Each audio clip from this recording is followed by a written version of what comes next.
Hi everyone, my name is Adwoa and I am a sustainable fashion and business entrepreneur. But within that, my art form is that I would say I'm a storyteller, and I've been telling stories through different mediums from I'd probably say the age of 5, and then kind of took it seriously as a business when I was 19, but really started thinking about it while I was studying at sixth form and then continuing that on at university.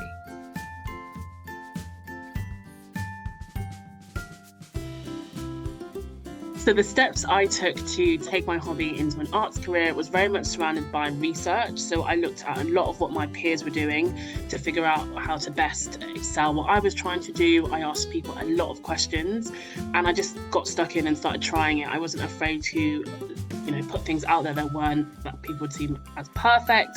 I was just more concerned with trying as much things as possible to get as much research from other people and my own research to see what's working and what's not.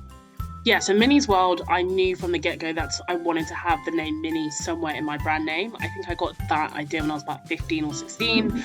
Initially, I had this idea that I wanted to do maybe more of a blog or something related to film. I literally have a film review blog post that has never seen the light of day. So yeah, there was definitely ideas around what I could be doing. I knew that I wanted to do something creative and something artistic with the work that I was trying to figure out to do. So yeah, there was a film blog in the works. I did a lot of poetry as well, a lot of writing, those kind of things. I just knew that I wanted to get specifically into the fashion industry, but I honestly had no idea how I was going to get there. So the way I started my art form and business, that was by accident, was because a friend was selling clothes on Depop, and I decided that that was something that I thought I could do. And then very quickly things started to snowball.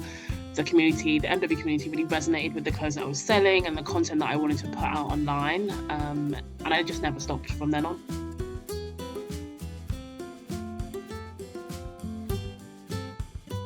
The thing that I found most challenging was being consistent in the face of uncertainty. I think if you're pursuing art as a career or trying to pursue any kind of art form, it is somewhat unreliable depending on the kind of work that you do, how long you've been doing it, and how big you kind of blow up while you're pursuing that career choice. So I think it's when times are a bit slower, or I'm not sure if this is the right thing to do, or I haven't necessarily hit like a financial goal, or all those kind of things, is when I feel like it's been the most challenging, because a lot of it rests on your shoulders. And a lot of time when you're creative, when you're pursuing an art form, the downtime is just as important as the time that you're working. And in those silent moments where you're perceived to be doing nothing is kind of when most of the work is getting done. And I think sitting in those moments, knowing that you just have to be patient enough and wait it out, because you know that you're going to produce something. It's just a case of what and when.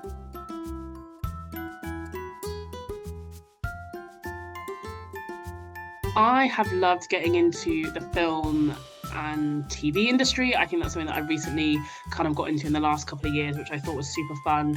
I also didn't realise how much I would enjoy storytelling via like talking to people, whether that be a workshop or in front of clients or whatever it may be, as a profession. I didn't really think it was possible. I've also loved getting on podcasts and really just talking about things that I'm passionate about. I think that's probably one of the most enjoyable aspects of my job. And then connecting with the community and seeing that what I talk about and what I'm passionate about has an impact on other people. But honestly, on the whole, I really love what I do, and I love the art that I put out, and I love the art form that I create. So it's very hard to pick one thing, but I'm very much enjoying the whole thing.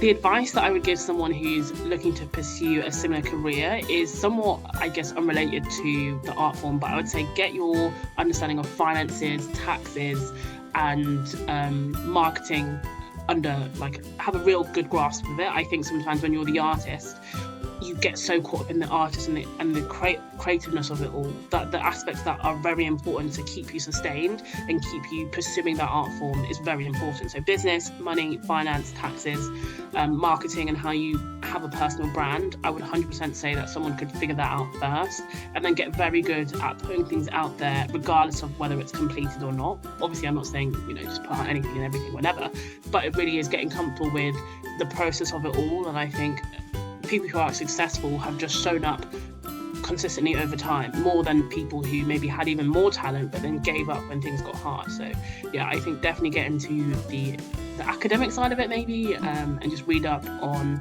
laws and rights and what is going to keep you sustained for a long period of time, for sure.